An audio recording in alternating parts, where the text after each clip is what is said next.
Bonjour les amis, vous êtes où? Ah bah oui, juste en face, vous écartez là parce que moi je vais avancer, hein.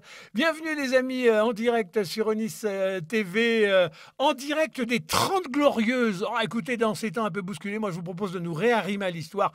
En plus on est à la veille des Journées du patrimoine, et ben c'est le patrimoine roulant qu'on consacre aujourd'hui au travers tout ce qui était automobile dans la région depuis des années et des années. Voilà, je vous propose de sortir de cette très très belle 4 chevaux avec laquelle bien des gens d'ailleurs de votre génération qui nous regardaient ont parcouru les campagnes de France à l'époque au moment des congés payés.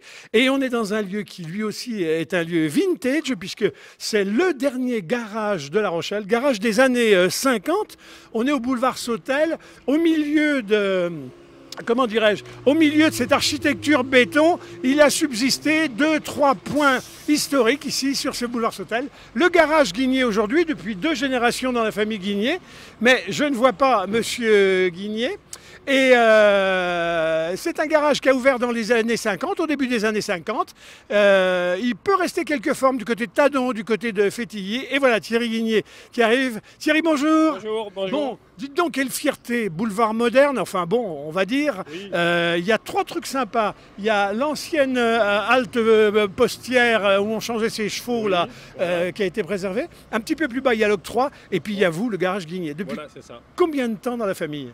Eh ben, depuis 1982, depuis septembre 82. Ouais. Autrement, c'est un garage qui date des années 50, qui était géré par la famille Delahaye, de père en fils. Ouais. Et après, Guigné, de père en fils, depuis 1982 jusqu'à ce jour. Donc, ça fait 40 ans depuis 1er septembre voilà, Oh. qu'on est au garage On vous ici. souhaite un bon anniversaire. Dites, il a fallu batailler pour sauvegarder ça parce qu'au milieu du béton tout autour, ça aurait pu voler en éclats, ça. Ah, j'ai eu des contacts pour faire des appartements, mais bon, je voulais quand même rester là. Je m'accroche. Bon, les amis, je vous propose qu'on retourne à l'intérieur. Thierry, vous nous accompagnez parce qu'à l'intérieur, une foule de photos, les amis, 30 ans d'histoire de l'automobile et en particulier les utilitaires. Les camions, les bus, on a tous connu ça.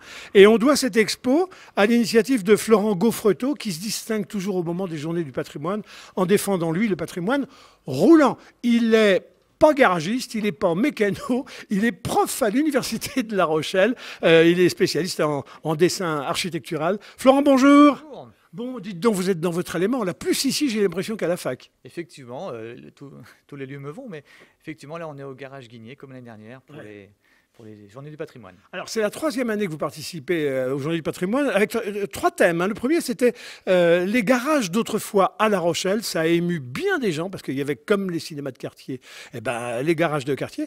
L'année dernière, c'était les garages en Charente-Maritime. On avait étendu au territoire, voilà, effectivement. Voilà. Et puis alors là, cette fois-ci, vous vous consacrez aux utilitaires. Aux véhicules utilitaires d'autrefois en Charente-Maritime, tous les camions, fourgons, fourgonnettes, effectivement, qui étaient des travailleurs de l'ombre, mais qui étaient indispensables à l'activité locale. Alors, on va faire une petite descente dans quelques panneaux de votre choix, là. Juste avant, cette mise en bouche, là, toute cette semaine, dans le garage Guigné à Sautel, c'est une expo qui est visible par tout le monde. Il n'y a pas besoin de venir acheter une voiture, hein. Non, non, non. Les gens rentrent et sortent comme ils veulent. Alors, on va dire que c'est la bande-annonce, puisqu'on voit des photos, des images. Par contre, on les verra en vrai. 50 véhicules grandeur nature en vrai à Sainte-Soule, samedi. Effectivement, là, c'est une expo photographique. Il y a 200 photographies, mais pour avoir une capacité d'accueil intéressante, on va se délocaliser samedi prochain pour les Journées patrimoine chez notre ami Stéphane Archambault, Ouais. à 10 km à Sainte-Soule, sur la route du Sceau. Et on va effectivement accueillir quelques véhicules utilitaires qu'on a invités à nous rejoindre. Alors, juste avant qu'on rentre dans les panneaux, la petite 4 chevaux, là, un petit mot, parce qu'on l'a présenté un peu rapidement. On ne l'a pas présenté. Elle est sympa. C'est une 4 chevaux Renault qui appartient à Eugène, qui a travaillé à l'entreprise Colibri, les fameux biscuits À Pont. À Pont, Ouais. effectivement. Ça existe toujours? Pendant un temps, on voyait les camions partout sur la route. Toujours en activité, effectivement, depuis 1896. Et donc, cette petite 4 chevaux est une réplique d'une de celles qui a participé au Tour de France cycliste. Dans les années 50-60, il y avait des épreuves, évidemment, c'est le Tour de France. Et là, c'est doit être Bordeaux-La Rochelle, je pense. Ouais. Et voilà, donc c'est une réplique conforme à l'origine. Qui a été faite récemment. Alors, les premiers camions, on revient à l'utilitaire. Je vois, on est du côté de la gare ici. C'est le passage de relais des chevaux au moteur automobile. Alors, effectivement, il y a la révolution industrielle. Les charrons se sont adaptés, sont devenus des mécaniciens. Et puis on a eu, voilà, il y a ne serait-ce la gare de La Rochelle que l'on voit ici, a amené d'autres fréquentations. Il fallait donc des taxis, des cars, des autocars. Et effectivement, ça a contribué à l'essor de la ville. Assez vite, en même temps que les véhicules utilitaires sortent, il y a déjà l'idée de la réclame, l'idée de la publicité, parce que très très vite, on badigeonne des marques, etc., les voitures. Alors évidemment, il y avait un support incroyable publicitaire. Là, on a par exemple la binotterie Loiry à Pont, donc avec Vitamilk, qui était donc des farines animales, mais ne serait-ce qu'à côté, on a la maison Rivasso, voilà, avec des magnifiques camions. Il y a des Berlier, il y a des Schoner et Walker. Rivasso, c'est une grande partie de l'histoire du poisson à La Rochelle, ça. Toujours en activité. Et donc il y avait des très beaux Berlier à l'époque. Et puis on a des véhicules plus modestes. Il y a des véhicules comme des 203 Peugeot, il y a des bétaillères, des auto-écoles. Enfin, il y a des trucs qu'on ne sait pas faire, c'est comment dirais-je, transport frigorifique, parce qu'on n'a pas de quoi faire du courant. Alors au début non, mais on s'est très vite adapté. Voilà, il y avait les marchands de glace, il y avait des fabricants de glaçons, il y avait des glacières. Et puis on a quelque part, je ne sais plus où c'est rangé, les pêcheries de l'Atlantique, parce que pour le transport du poisson, il fallait s'adapter. Conditions fraîches, froides. Et alors, on a tous aussi connu ça, enfin en tout cas pour les vieux Rochelais qui nous écoutent, sur le, comment dirais-je, le cours des Dames, les cars chaussons, là, les bus qui attendaient. On les voyait même remonter, regardez voir ici sous la grosse horloge à l'époque. Ça, c'est des souvenirs, ces cars. Oui, alors, des chaussons au pied des Charentaises, le jeu de mots était évident. Effectivement, il y avait plusieurs marques, mais les chaussons étaient une marque réputée. Tous les autocars, effectivement, le transport se faisait, tout le monde n'avait pas des automobiles. Les 2 chevaux arrivaient en 48, début des années 50. On avait des voitures plus populaires qui s'installaient. Et puis ces camions-là, c'est des Citroën ou Berlier. L'armée française en avait été dotée, je me souviens, fin des années 50, 60. Alors effectivement, là, c'est des Citroën, des U23, des U55. Certains ont appris à rouler au service militaire sur ces camions. Et puis aussi tout ce qui était livraison de gaz, d'électricité, enfin de toute la maintenance. Et là, on est à la maison Galmo, là, qui livrait du gaz. Alors, ça bricolait quand même un peu au début. On n'était pas complètement émancipé. Le caoutchouc était peut-être pas encore partout sur les pneus. Les roues sont en bois, semble-t-il, là. Il y a effectivement la révolution industrielle et plein de matériaux aussi nouveaux. Alors, ne serait-ce que les vitres, les pare-brises. On a des pare-brises plats au début, puis après, ça va devenir plus cintré, plus moderne. Donc, effectivement, la technologie s'installe. Et voilà, que ce soit même pour les moteurs, la propulsion, tout ça va évoluer avec les années. Panetier, là, je vois, il y a fait référence déménagement. Ça déménageait beaucoup à l'époque. On voit moins les camions aujourd'hui, on se demande comment ça se passe. Peut-être que les gens vendent les meubles avant de partir, on rachète d'autres quand ils arrivent, et puis on s'encombre pas sur les routes avec il y a un autre mode de consommation, nous sommes d'accord, mais quand on voit les transports, la Babin, ils proposaient des wagons aménagés et capitonnés. Et effectivement, là, on est en bas du mail. On reconnaît le mail. Là, pour les Rochelais, on va reconnaître un peu les lieux. Et effectivement, il y a depuis toujours des besoins. Donc, il y avait des commerçants pour s'adapter aux besoins. Alors, à chaque métier, les véhicules étaient adaptés. Je vois là, quand on transportait beaucoup de vin, beaucoup de tonneaux, il y avait des véhicules spécifiques. Là, je suis en train de voir celui-ci. Celui-ci, là, regardez voir. Et oui, effectivement, tous les vignobles, voilà, que ce soit même les minoteries, les laitiers aussi. Les laitiers avaient besoin de camions parce que le lait, c'est fragile. Et la collecte était le matin très tôt. Donc, il y avait des flottes, si on peut dire, de camions qui récoltaient dans des camions citernes ou des bidons, les fameux bidons de 50 litres, voilà, pour récolter ce précieux lait qui allait après dans les laiteries, à Étré, un peu partout d'ailleurs. Alors, il y a des noms qu'on revoit ici, entreprise Beauplay pour les vieux Rochelais, ça parle ça, Beauplay. Beauplay, ils ont été ici. Après, dans les grues, ils louaient des matériels de chantier, etc. Mais je ne savais pas qu'ils avaient ils louaient des camions au début. Alors, Beauplay, entreprise de maçonnerie, qui a participé à la construction de la ville, évidemment. Il y a encore une très très belle mosaïque rue Chef de Ville. On voit son nom avec les petites mosaïques. Voilà. Et effectivement, il y avait des besoins de camions. Et ils ont participé à la construction au moule d'Escale, notamment. Ouais. Donc, effectivement, toujours très présent.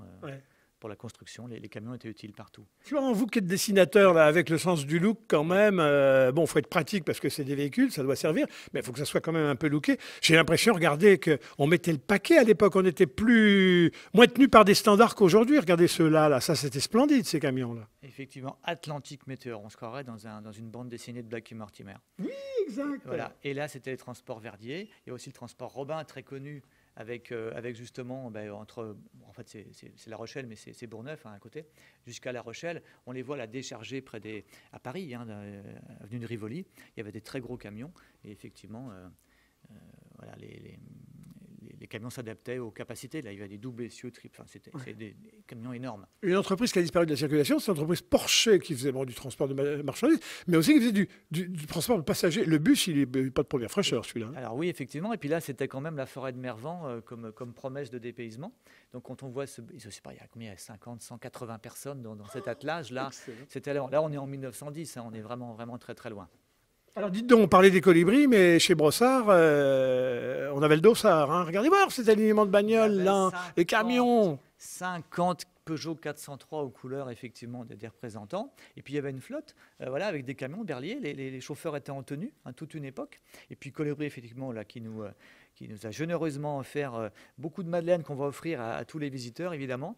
Les fameuses madeleines au chocolat, notamment, avec une flotte magnifique, des Hotchkiss, des Peugeot, des Renault. Regardez-moi ce support publicitaire incroyable, qui était une remorque de camion à l'époque. Hotchkiss, le nom a disparu dans la nature, il est réapparu ici récemment sur La Rochelle à la faveur d'une émission qui a été faite sur la voiture de Léonce Vieljeu. Il était propriétaire d'une Hotchkiss, mais là c'était voiture de grande limousine, c'est la dernière qui doit rester dans le coin. Mais il vit aussi des camions alors apparemment. Alors, effectivement, Hotchkiss était une marque réputée, et effectivement cette voiture dont vous me parlez, effectivement, qui a été aussi à une époque une ambulance, effectivement, a été admirablement bien rénovée et restaurée.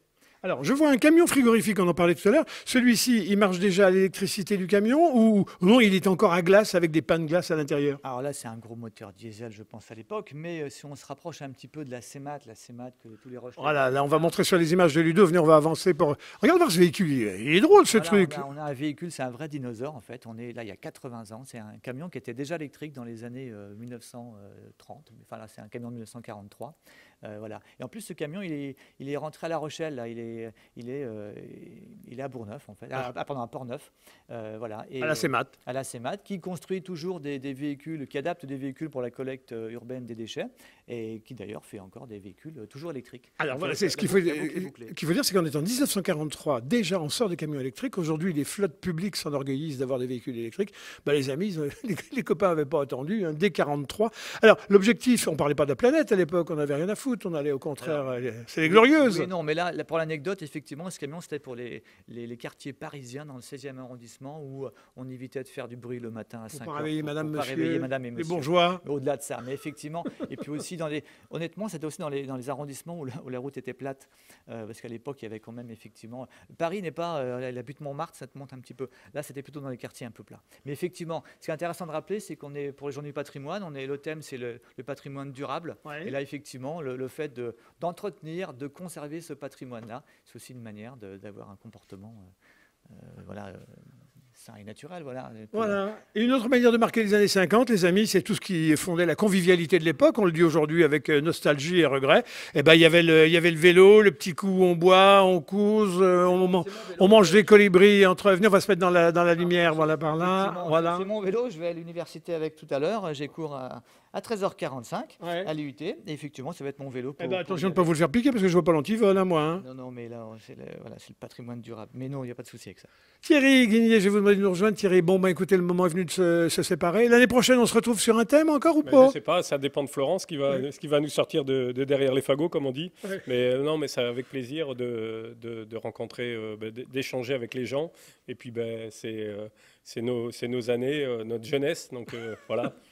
Alors les amis, jusqu'à samedi, le Louvre du véhicule d'époque, mais au sens des 30 Glorieuses, c'est ici, c'est au garage Guigné, c'est boulevard Sautel. Et puis, je voudrais juste dire que tout ça, c'est possible parce qu'il y a des tas de gens qui archivent, qui donnent, qui vous documentent, etc. Et redonnez rendez-vous pour samedi parce qu'on va les voir en vrai live. Effectivement, donc je vous invite à nous rejoindre donc, au 139. Venez par là plutôt. André Sautel, effectivement, toute cette semaine aux heures de bureau du garage Guigné, donc jusqu'à vendredi. Et puis surtout samedi, donc on donne rendez-vous à tout le monde à Sainte-Soule, à 10 km de La Rochelle, à la ferme de la Route du Sceau. Voilà. Mais surtout, on va remercier aussi tous les archives départementales, les archives municipales qui nous ont aidés, le phare évidemment, le fonds de Rochelais, les paroles de Rochelais, les collections privées et publiques, parce que c'est effectivement les albums de famille qui sont les plus précieux pour trouver des documents comme ceux que l'on a. Et pour l'année prochaine, oui, j'ai d'autres idées, on en reparlera incessamment sous peu. Bon, les belles années 50, il y a des scories partout. Cherchez, fouillez, grattez, faites converger vers monsieur dès qu'il s'agit de patrimoine roulant. Et puis, des trésors s'annoncent. On n'a pas fini, en tout cas, de sortir des trésors sur ces belles années-là. Merci. À très bientôt, puis on va finir par déguster une petite madeleine offerte par la Maison Colibri. Voilà, on salue la Maison Colibri. Merci Thierry Guigné. Merci pour votre accueil. Je ne sais pas si vous en vendriez beaucoup de celle-ci, mais enfin, quand même, ça a de la goût, là. Ah ben, elles sont sympas. Moi, j'en ai réparé un petit peu, mais faut trouver de la pièce, mais c'est sympa. On m'a dit qu'elle était plutôt fin années 50, donc je vous propose, les amis, c'est de finir comme on a commencé. Moi, je prends la route, j'ai mon petit coussin. J'ai derrière un petit chien avec la tête qui remue. Non, mais il y a tous les accessoires, ils sont. Ah, par contre, sauf la pépette, années 60, le foulard, etc.